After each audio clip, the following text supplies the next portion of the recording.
I never imagined a millionaire CEO would rely on our nanny to solve his 300 million crisis. I will never forget the day everything fell apart. The air felt different, electric with tension. My heart raced as I heard the sharp ring of the phony me pulse echoed in my ears. Lisa, our nanny, answered. She stood there, a petite figure, her usually cheerful demeanor replaced by wild eyes. I could see it wasn't just another call. Something heavy hung in the air. The million-dollar world of James Calloway, the kind of man who wore suits tailored to perfection, had turned upside down. There was a crisis brewing, one that felt bigger than the sprawling mansion he called home. Lisa's brow furrowed deeper with each word on the other end, her trembling hands gripping the phone like a lifeline. As she listened, the weight of the room shifted, thickening like fog. James was everything to Titan, a visionary, but now, even he appeared small against the storm threatening his empire.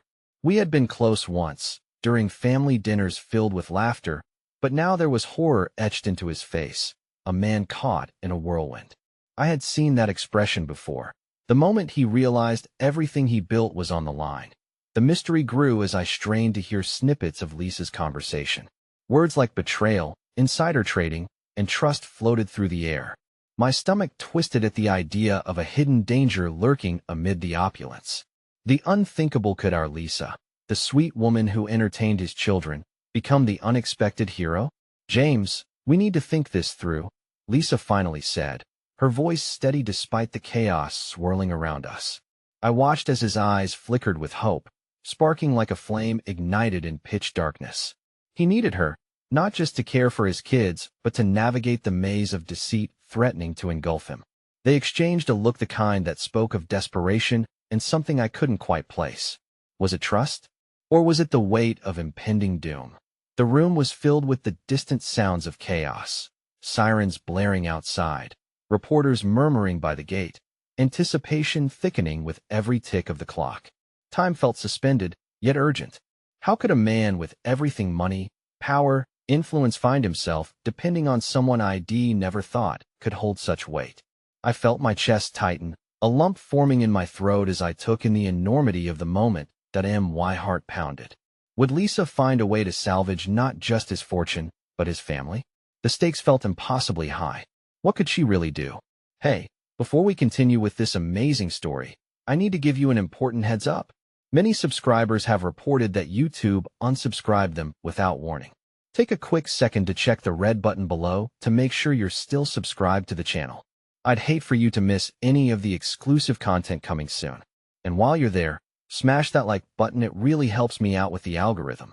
Oh, and tell me in the comments, which city are you watching from? I love getting to know every amazing person who's part of this community. Your participation makes all the difference. Let's connect. The days following that chaotic phone call blurred into a series of frantic planning sessions, whispered conversations, and late nights spent with the shadows of uncertainty creeping into every corner of the Calloway household. Lisa transformed from our lively, playful nanny into a strategist, her demeanor hardened by an urgency I had never seen.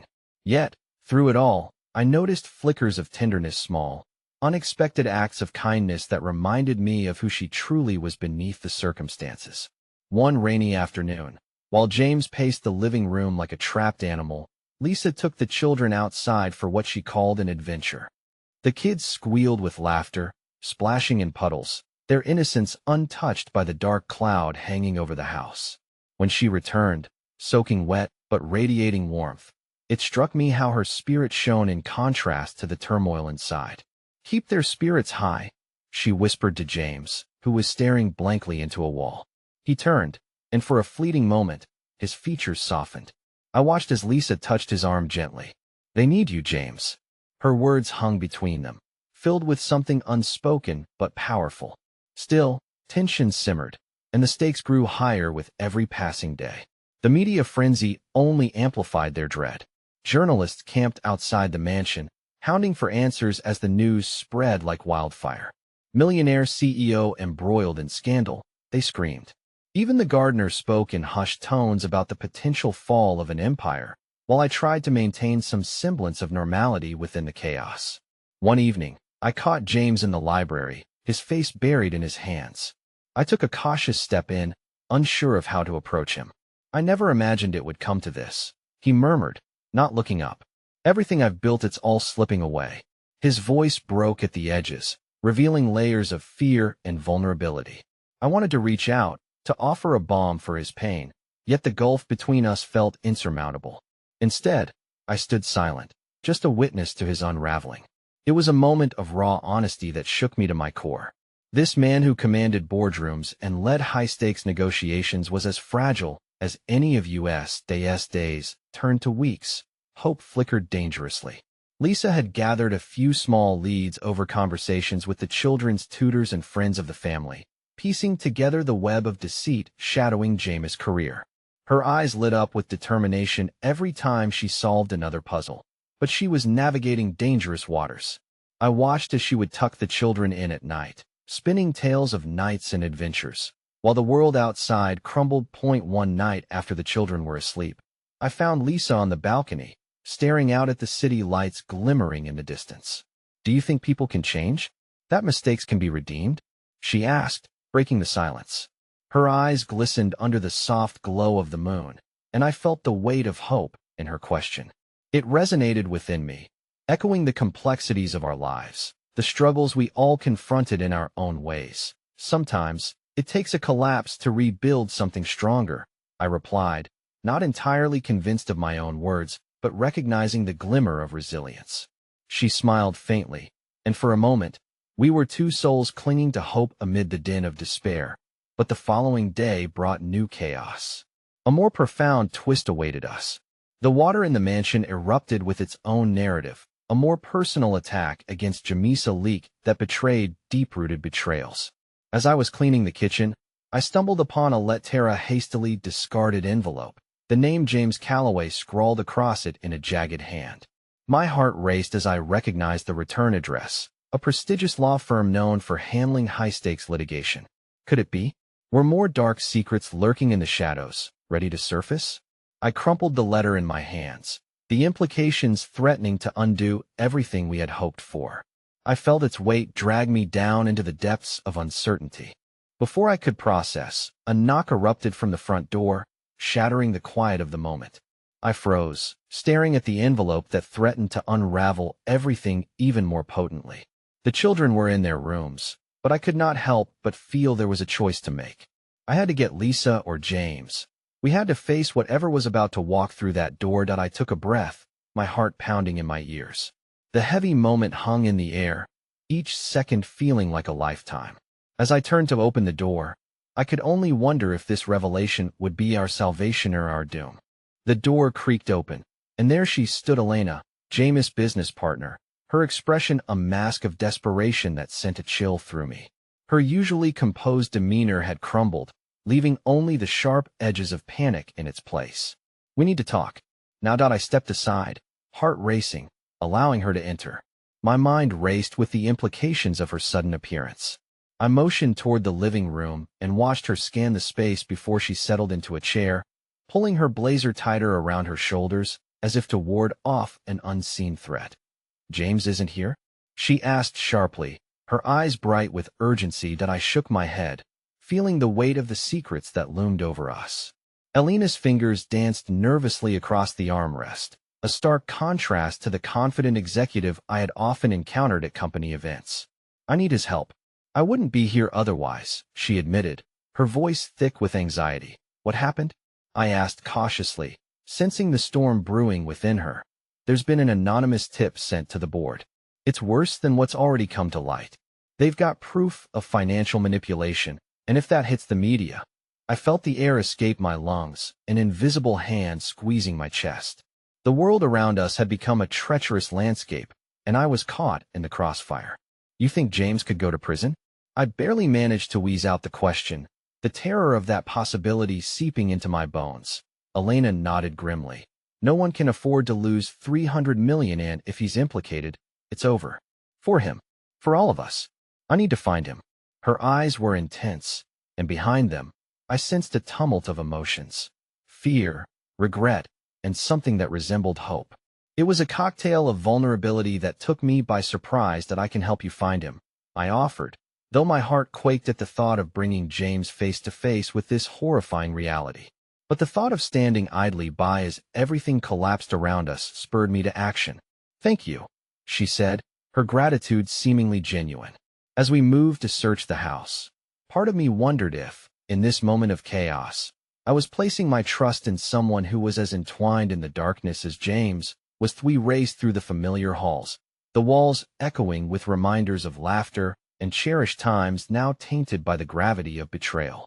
As I rounded one corner, the sight of Lisa in the study brought a momentary sense of relief. She was poring over papers, her brow furrowed in concentration. There was something unshakable about her presence, a steadfastness that grounded me even as the world tilted on its axis. "Lisa, we need to find James," I breathed, desperate to share the urgency of the moment. She looked up, catching the tension in my voice, and her eyes widened in recognition of the crisis. "That I can help. I overheard him talking to someone when I walked past the office earlier. There's a chance he's at the docks meeting someone about the latest accusations."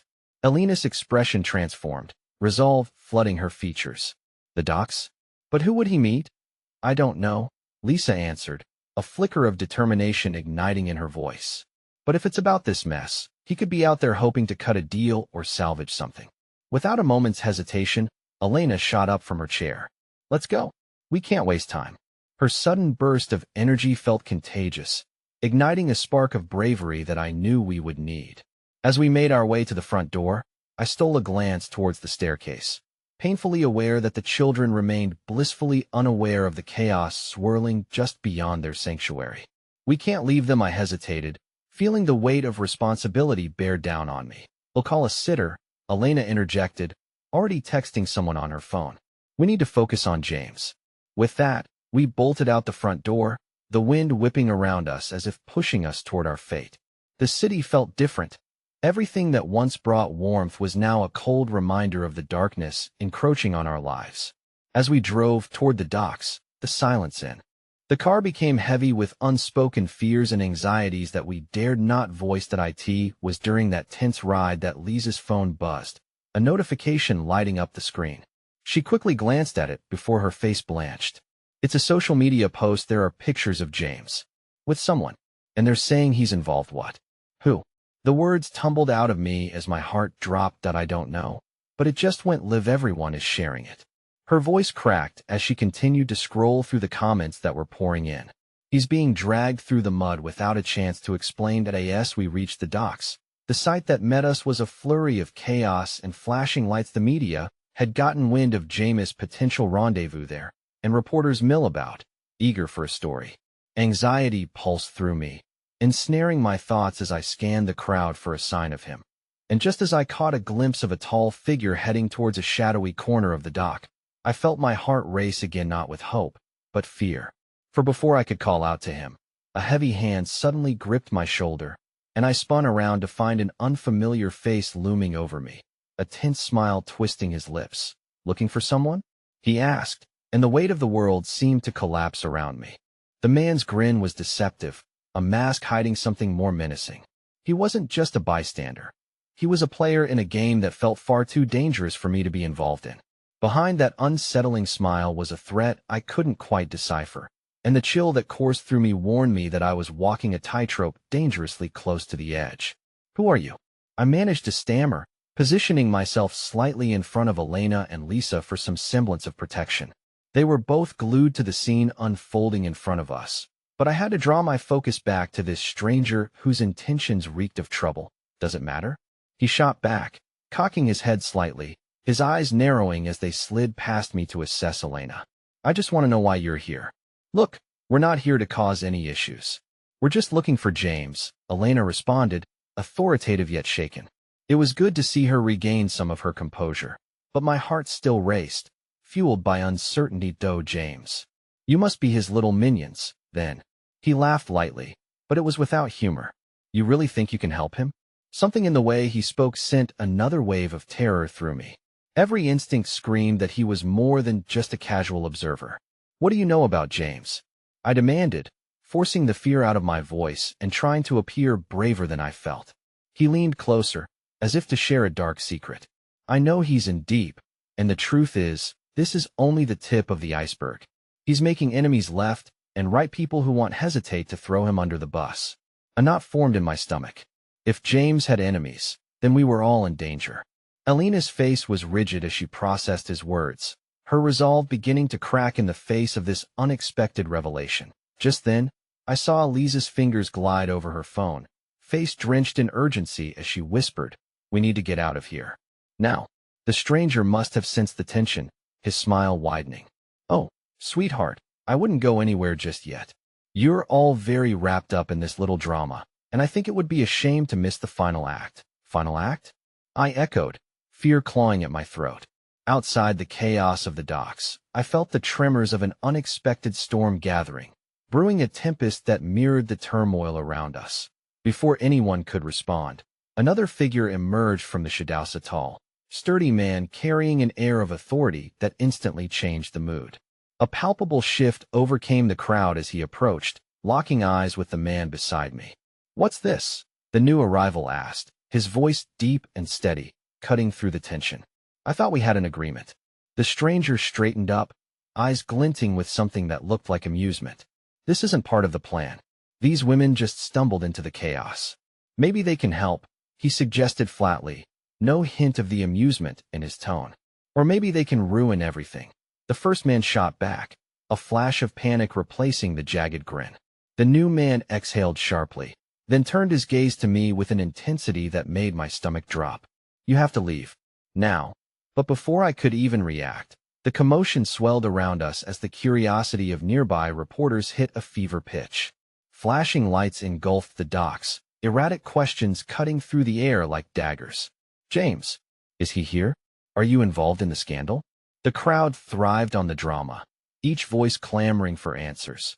This was spiraling out of control, and my heart raced with the realization that every tick of the clock was pulling us deeper into an abyss we might not escape. "What about James?" I shouted, my mind frantic. Elena's eyes met mine, and I saw fear mirrored there, a reflection of my own dread. "I don't know," the new man admitted, his jaw tightening. "But if you want answers, if you want to protect him, you need to trust me and leave this place." Just then, sharp cries echoed in the distance, and I caught sight of a commotion at the far end of the docks. A group was gathering, pushing against each other, and in the center of it, all was a figure struggling to break free. My heart plummeted as I recognized the familiar silhouette that it was James.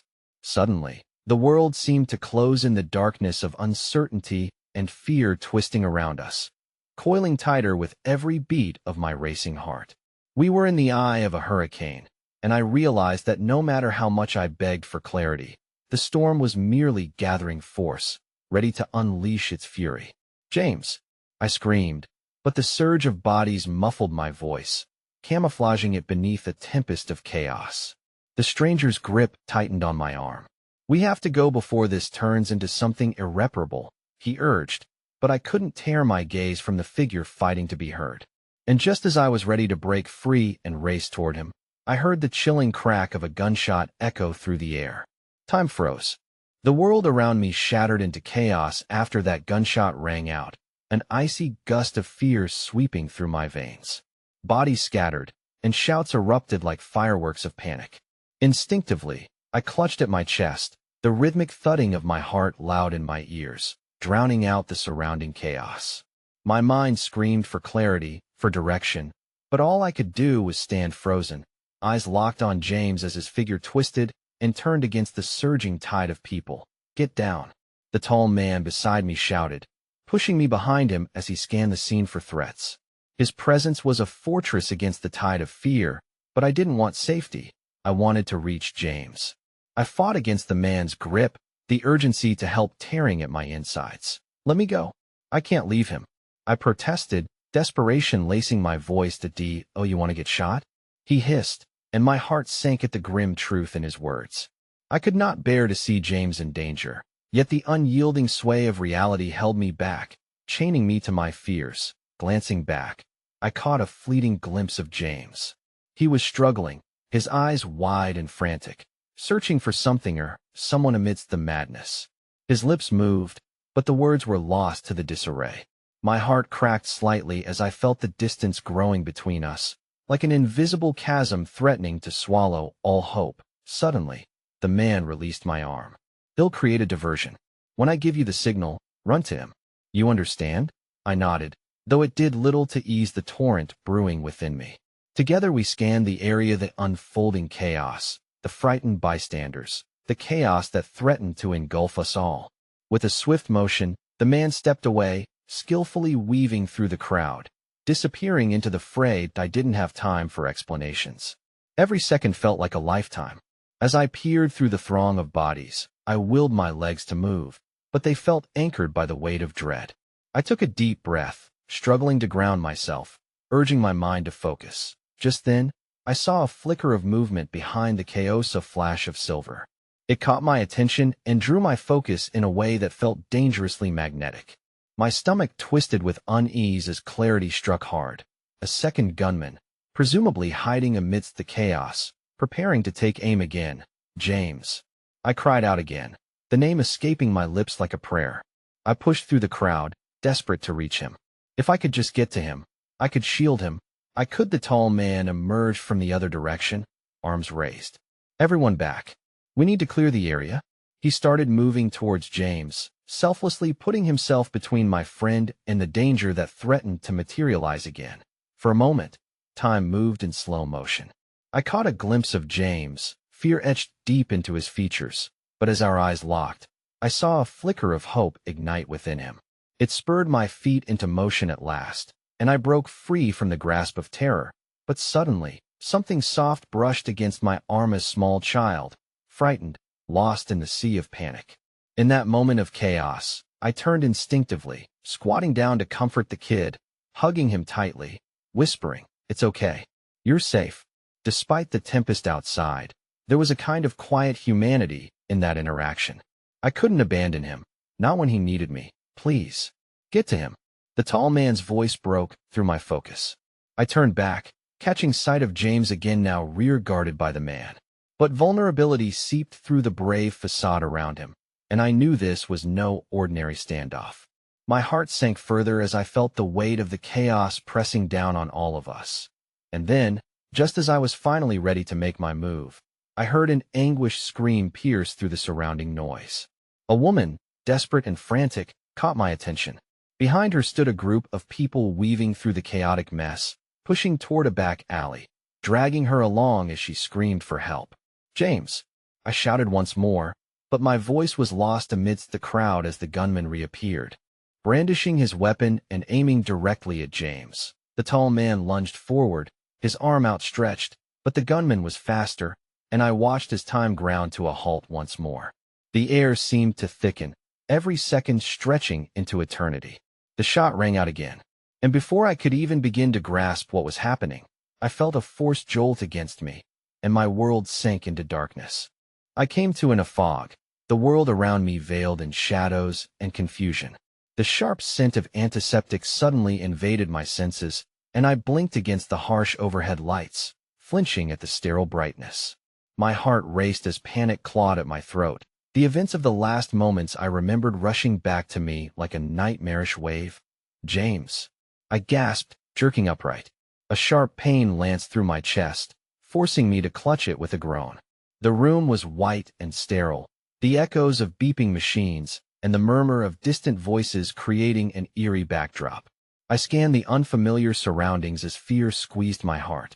Where was he? Had he survived? A nurse rushed to my side, her warm eyes filled with concern. "You're in the hospital. You fainted, but you're safe now," she soothed, though her words did little to ease the dread pooling inside me. "James," I urged again, my voice raspy and weak. "He was there was a shooting." The nurse's expression shifted, and I caught a flicker of sympathy mixed with something else, understanding. Her hands remained steady as she assessed my vitals, but as I watched her, I felt an unrelenting need to escape this place, this terrible uncertainty. "Do you know where he is?" I pressed, hoping for a flicker of hope in her response. "That I can find out for you," she offered gently. "But you need to calm down. You need to rest." "That I can't rest. He was in danger. I need to know if he's all right." My words burst out in a frantic rush, each syllable tinged with anguish. Just then, the door creaked open, and I turned sharply, half expecting it to be James, alive and unharmed. Instead, it was a familiar face, Anna, my closest friend and confidant. She rushed to my side, her own face drawn with worried though. "Thank God," she whispered, her eyes shimmering with unshed tears as she took my hand. "I was so scared you wouldn't wake up." "James," I repeated, desperation creeping into my voice again. "What happened? Is he—" Anna didn't flinch from my gaze, but I could see the struggle across her features. "He's stable," she said finally, her voice trembling. "But they're keeping him under observation. There's a lot we need to figure out." "What do you mean?" I asked, confusion swirling inside me. "What did they say?" She took a deep breath, steadying herself as if preparing to divulge something I wouldn't want to hear. "He got shot in the arm, but it narrowly missed anything vital. It could have been so much worse," she said, her voice faltering. "They're going to keep him for a few days." Tears hastily gathered in my eyes as I felt a weight lift slightly. "Can I see him?" Anna hesitated. "I think they want to keep him under observation, but he's awake.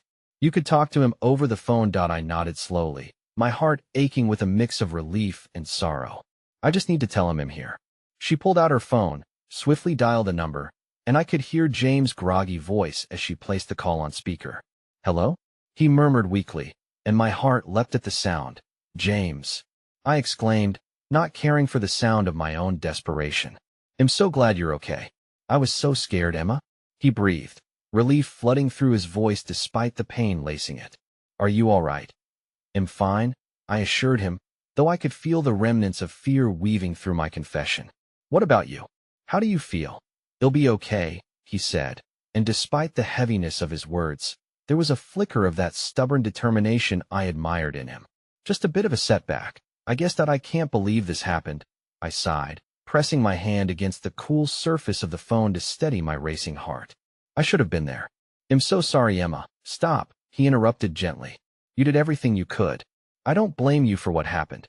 Listening to his voice sent warmth swirling through me.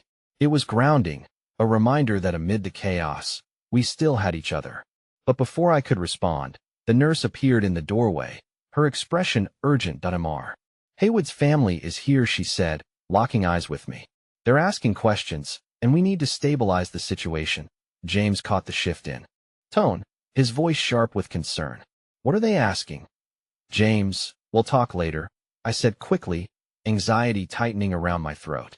"I promise I'll be here waiting for you.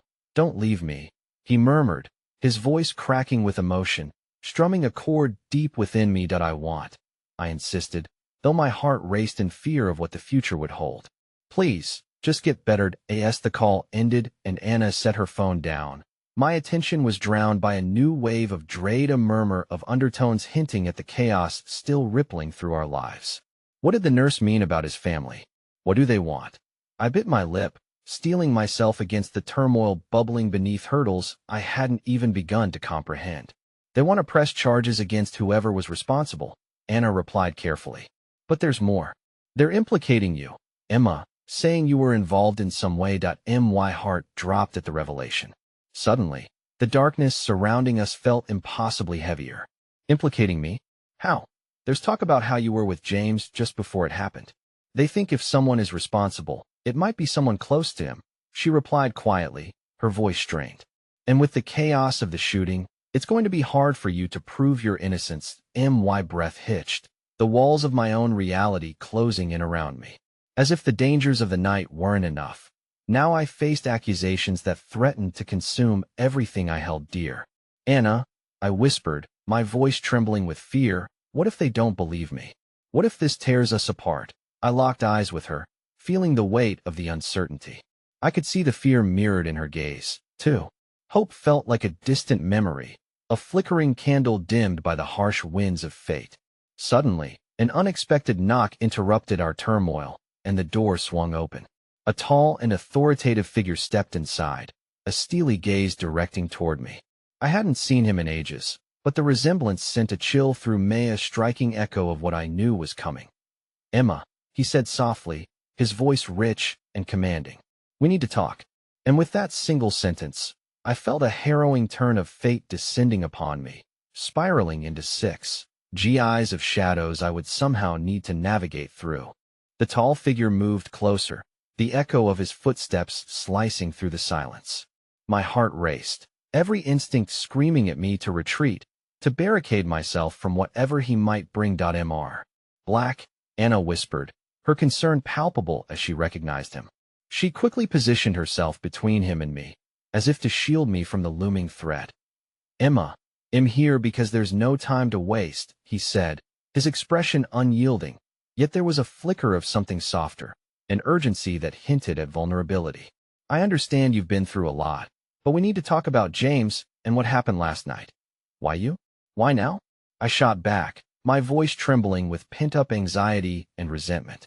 Memories rushed back, his cold demeanor, his incessant reminders of wealth and power that always made me feel beneath him, because I have resources that can help, and right now, we have to focus on keeping James safe. "There's more at stake here than just his recovery," he replied, his tone tinged with a surprising warmth that managed to cut through the icy exterior I expected. "More at stake?" I echoed, incredulity painting my words. "He's in the hospital, and you come here with business as usual? How can you think of anything else?" "Emma, I know it's hard to understand right now, but you need to see the bigger picture. There's a fallout from last night that could implicate James and by extension, you." His grip on reality was unfaltering, but I could tell he was calculating the emotional toll his words had on me. "What do you mean?" I asked, my voice quieter now, uncertainty crackling in the air between us. "There's a video. One of the bystanders captured the confrontation before the shooting, and it clearly shows you and James having an altercation with someone." He took a step closer, lowering his voice even further. "It's going to look bad if we don't handle this carefully." My gut twisted with dread as his words sank in like heavy stones. "An altercation? We weren't fighting. We were just, I know that. But we both know that narratives can be brutal, especially when fear grips the public's imagination. We have to control that narrative before it spirals out of control. Otherwise, it could ruin not only James' career but your reputation as well." At once, panic surged through me, limbs tingling as my mind reeled. The bright flashes of that horrifying night replayed on a loop, and with each repetition came the painful sting of fear at how easily everything could collapse around us. "What do you want me to do?" I whispered, my resolve crumbling. "Use your connections. Talk to the reporters who are covering the story. Make them see the truth. The media can either destroy us or assist. It's all about perception." He leaned in with palpable intensity, eyes locked onto mine. "And I can help. But first, you need to understand how dangerous this is. They will come for you, Emma. Don't think you're safe just because you're here with James." I swallowed hard, the weight of the situation crashing down like an avalanche. I had never been thrust into anything so complex, so perilous. The thought of stepping into a role that involved navigating corporate politics, media scrutiny, and the looming shadows of blame felt suffocating. "I don't even know if I can help." The words came out in a hoarse whisper, my vulnerability laid bare beneath his watchful eyes. "There's no time to doubt yourself," he replied. "Trust me, I know that feeling. But if you falter now, we all pay the price." Just as I opened my mouth to respond, another ripple of panic washed over me. A surge of voices filtered through the hall, and my instincts jolted. "What's happening?" I asked, my heartbeat quickening as the sound approached. "Stay calm. Follow my lead," Mr. Black instructed, the urgency mounting in his voice as he turned toward the door, but I hesitated, torn between fear and instinct. Anna squeezed my hand, her expression resolute despite the storm swirling inside her own heart. "Just listen to him," she said softly, her presence a grounding force.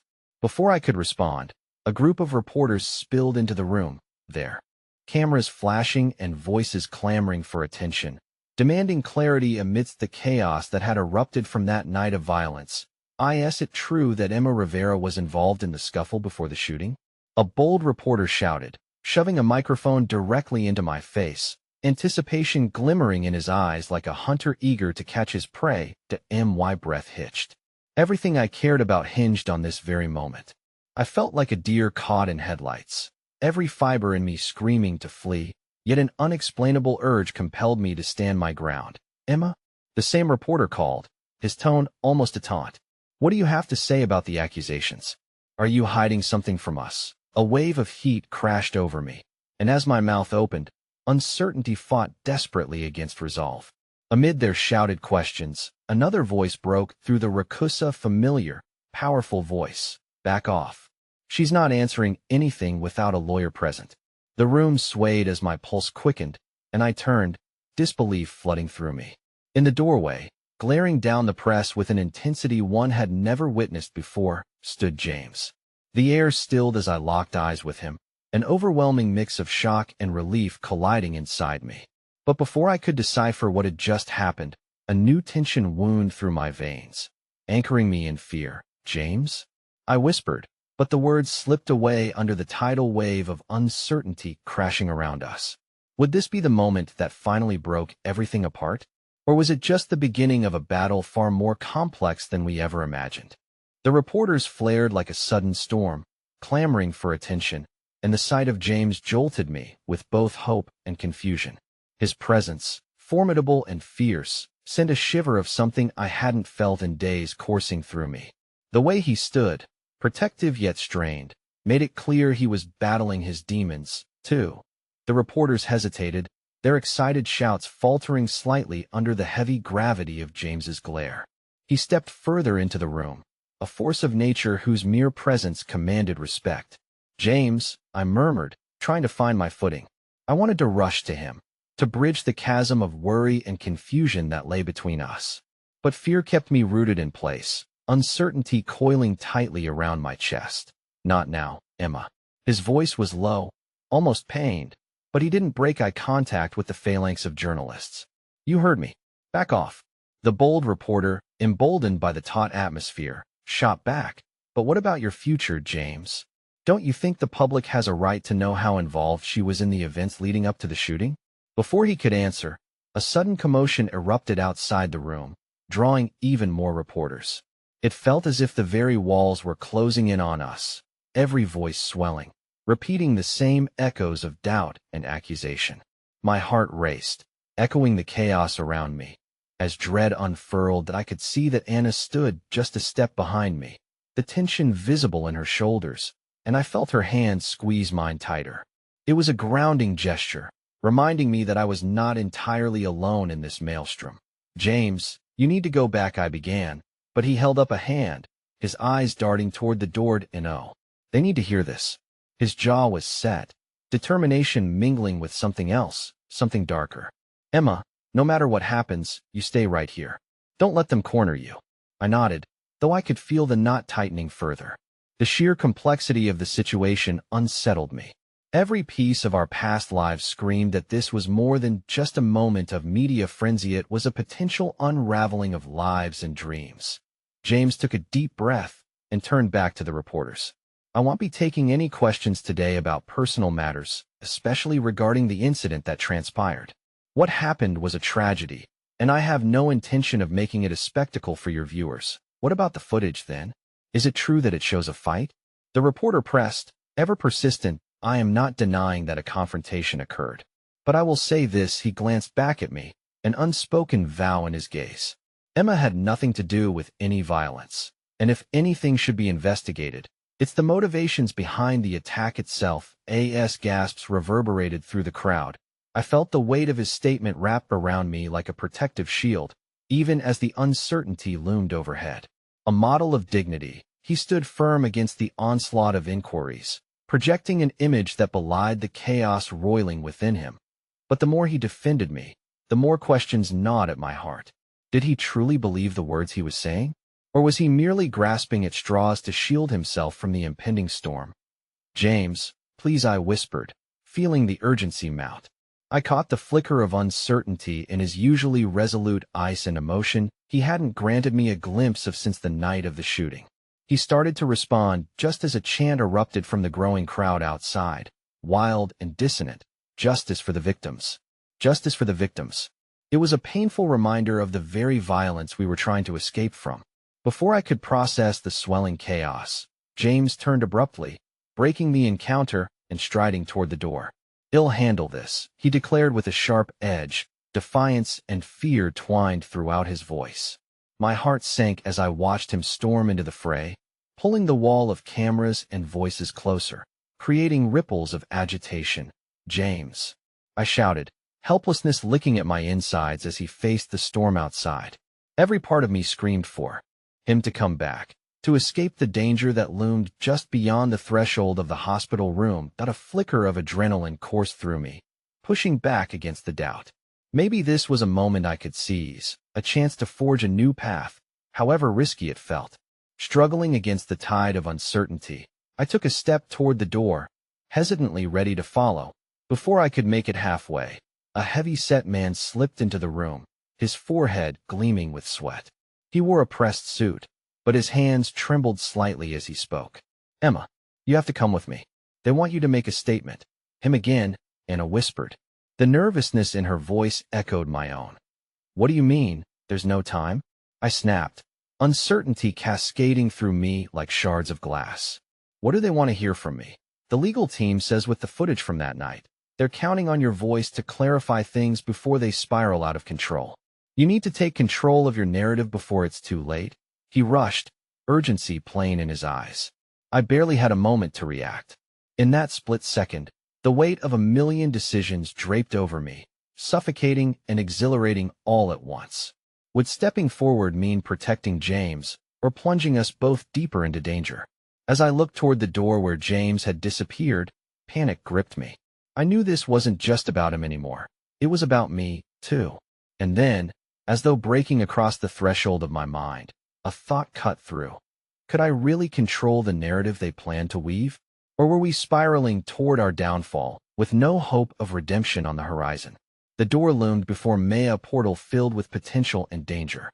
Just as I started to step forward, a thunderous crash echoed from outside, the air thick with dread as I instinctively turned to face the chaos, bracing myself for what would come next.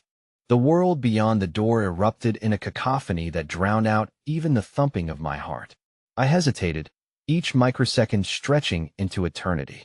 That horrifying crash rang out again, mingling with the shrieks and shouts penetrating the fragile barrier of our hospital room. The walls felt as if they might close in around me, thick with the choke of impending doom and the weight of desperate choices. "Come on, Emma." The man's voice cut through the chaos, shaking me from my stupor. "We don't have time. They want you now. You need Tono." I burst out, summoning every ounce of defiance I possessed. "You don't understand what's happening out there." He swallowed hard, his face a mask of panic. "You don't either.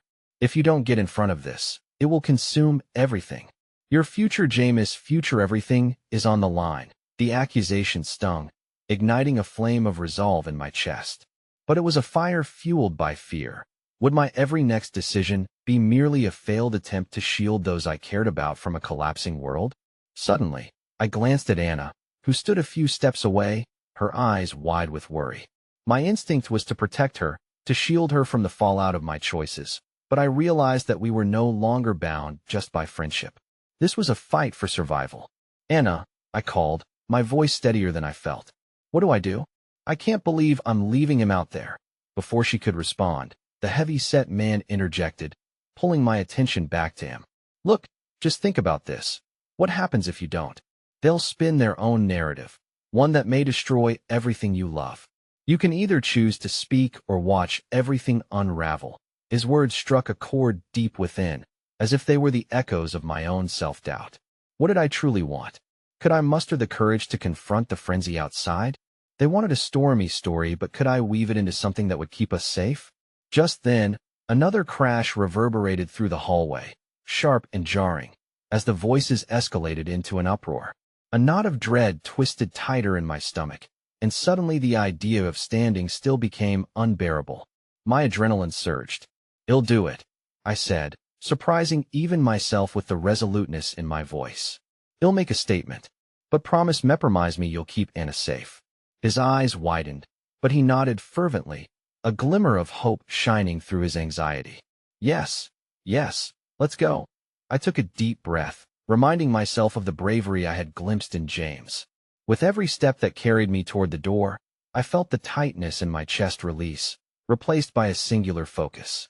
Above the clamor, all I could think about was protection for James, for Anna, and for myself. As I stepped through the doorway, the scene before me was chaos incarnate. Reporters thronged like a pack of wolves, clamoring for scraps of information. The air vibrated with hostility, Anger poured into every question hurled toward James, who stood resolutely at the center of the storm. "James," I shouted, my voice breaking through the frenzy. He turned, his eyes locking onto mine for a fleeting second, grounding me amidst the tumult. There was a flicker of relief before it was extinguished by the chaos of shouting reporters encroaching upon him. "Emma, no?" he yelled, a warning threaded with desperation, as if he sensed the danger lurking behind my resolve. But my feet had already carried me forward, breaking through the threshold into the madness. I clasped my hands tightly to still my trembling, feeling a calm wash over me. If this was the battleground we had chosen, then it would be on my terms. "Everyone, please." I raised my hands, trying to capture their attention, a desperate plea for silence amid the storm of voices. "I have something to say." The collective noise waned, confusion evident on faces turned toward me. I could sense Anna hovering in the periphery, and even without looking, I knew she was worried, clinging to hope. "What you're hearing is not the whole truth," I continued, feeling the heat of conviction fuel my words. "The events that unfolded are entwined in pain, and they cannot be captured by sound bites or ratings." James stepped alongside me, his layered emotions evident as he seemed to brace himself for the onslaught I had ignited. "Emma, no." I cut him off, shoving aside my doubts. "You fought for me, James. You're right about the motivations behind the attack. They deserve scrutiny. But I am not a villain, and I will not let them paint me as one." The murmurs of the crowd dropped, but began to rise once more as my words reverberated. I could feel the tension in the air, electric and angry. Then, just as I prepared to plunge deeper into the chaos of truth, a voice shouted from the back. "But what does the footage say, Emma? Will you deny it?" I felt the room shimmer with the question, the weight of it pressing down. Did I have the strength to face the past, to dissect the pain that connected us all? Could I unearth the truth buried beneath the debris of our lives? In that moment, just as I opened my mouth to respond, a figure emerged from the back of the room, the piercing gaze unmistakable. My heart dropped as I recognized who it was. The CEO of the conglomerate that had fired James just weeks before. Determination whirled through the air, threatening to strike like lightning. "Emma," he stated, his voice dripping with an authoritative chill. "I'm afraid it's time for you to hear the other side of your story." In that diceless second, a cascade of realizations swept through me, one that brought with it a paralyzing fear. The walls were closing in, and the pressure was relentless. I realized this battle was only just beginning, and I was standing on the precipice of something that could change the course of everything I knew, setting into motion consequences I could never have predicted. I stood before the storm, my heart pounding as the weight of uncertainty pressed against my chest. The crowd seemed to pulse with anticipation, hungry for a revelation, a specter of truth that could either redeem us or bury us deeper in peril. And just like that, with tension hanging thick in the air, everything teetered on the edge of chaos. "Emma, it's vital that you hear me," the man said, stepping forward with a calculated grace. I could feel the eyes of the room boring into me, ready to witness the collision of truth and deception that would surely unfold. In that moment, everything I once believed began to flicker like a candle in the wind. How could I trust this man, born of power and cloaked in artificial approval? Yet, there was something in his expressione desperation that mirrored my own. He was afraid, and fear was a powerful catalyst. "They're planning to spin this, Emma. We need to control the narrative." "Control it how?" I shot back, the words tumbling from my lips like shrapnel. "By lying? By feeding them the same darkness that brought us here?" He paused, a flicker of something unguarded crossing his features, but he quickly masked it with that familiar wall of calculation. "No. By bringing the truth to light. By admitting the mistakes and clearing the smoke surrounding all of us." I felt a tremor from Anna beside me, a whisper of loyalty urging me to step back, to reconsider the magnitude of the decision I was about to make. But the surreal convergence of fear and resolution pulsed through my veins, urging me to stand firm amidst the gathering storm. "That I refuse to be a pawn in this game," I declared, drawing strength from the vulnerable truths I had shared with James. He had fought for me, believed in me when I didn't believe in myself. Now it was my turn to fight for him, for us, Emma. James' voice rose above the tumult, slicing through my determination. I turned toward him, locking onto his worried gaze. There was a slight shake in his frame that sent an unshakable jolt through me.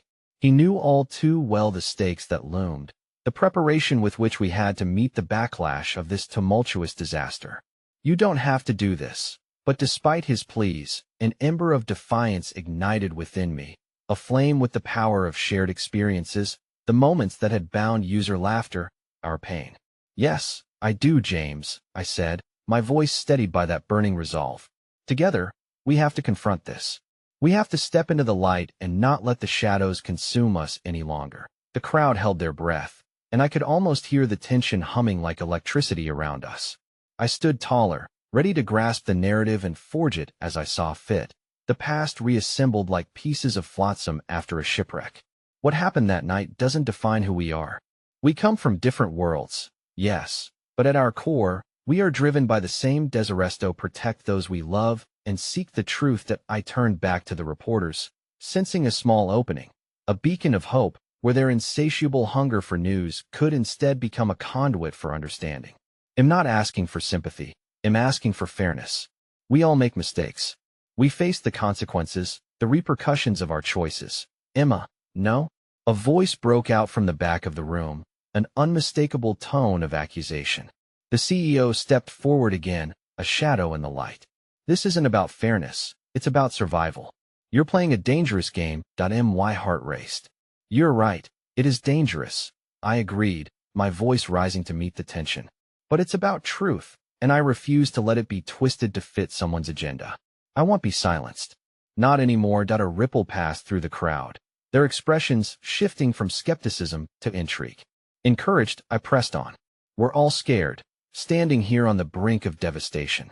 But if we don't unveil the truth and assume responsibility for our actions, we're merely cogs in a machine driven by the power-hungry. The real question is, can we handle the truth together?" A hush fell over the room, punctuated only by the keen sound of my heart racing. I caught Jameis' gaze again, and in that moment, I realized he understood, believed too. We were battered but alive, and together we'd face the oncoming tide of fate. Suddenly, the atmosphere shifted. A wave of connection blossomed, fragile yet electric. Faces turned from hostility to contemplation, as if a shared humanity had sparked the smallest flicker of change.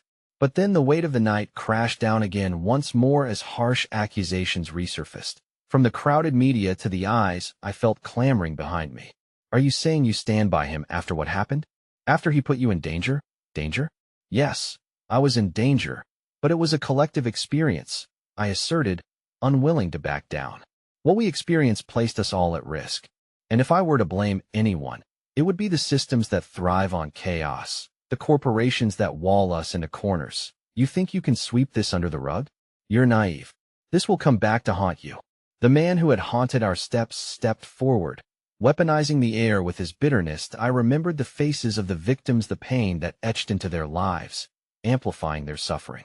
"What haunts me," I replied, meeting his gaze with fierce resolve, "is the idea of living in a world where truth loses to a facade. Life can crumble from greed and ambition, and yet remain unscathed by accountability." As my words resonated, the facade of disbelief began to crack among the reporters and onlookers. They were beginning to see the raw truth behind our story, the complexities that tied us together. But just as the tide began to turn, an unexpected voice cut through, once more the disembodied voice of Jameis' business partner. "Enough of this. This is my family's legacy you're risking." Her voice held contempt, but more than that, it dripped with personal stakes. "You think you're being brave? You are being foolish." The tension was palpable, like a taut wire ready to snap, each of us teetering on a precipice of our emotions with no clear answers ahead. But even as fear threatened to envelop me again, a tender thread of hope flickered within me, a sense that there would be room for healing. In that moment, I felt the shift within me, a steadfast acceptance of the chaos around us. "Not everything in life is black or white," I said. "Sometimes, we must embrace the shades of gray. What happened to us is painful, yes, but we can use this to unearth the injustices in our world, expose the layers of greed and cover up, and we can evolve as a result." "Enough," the CEO barked, visibly furious, but I had crossed the threshold. No longer was I just a puppet in a game where I had little agency. I was claiming my own voice, ready to shape my own narrative. Suddenly, the room erupted in a cacophony of voices battling against one another as truth collided with narrative, pain entwined with defiance echoing louder than ever before. And amidst the clash, I locked eyes with James one last time. The storm raging outside, unable to match the tempest inside. I could see the flicker of vulnerability in him staring back at me, hope silently shared in that moment. It ignited an unwavering strength between us, and I realized that forgiveness, above all, would always be our most powerful weapon. As the crush of voices merged into a chaotic roar, I shouted one final line that echoed in the depths of my heart. Even through the deafening noise in the end, we are not defined by the darkness we face, but by how fiercely we choose to stand in the light, together. And just like that, in the photon light between truth and consequence, I felt a seismic shift, the tide of our lives beginning to flow toward a power of our own making, toward a future imbued with resilience, redemption, and unwavering purpose.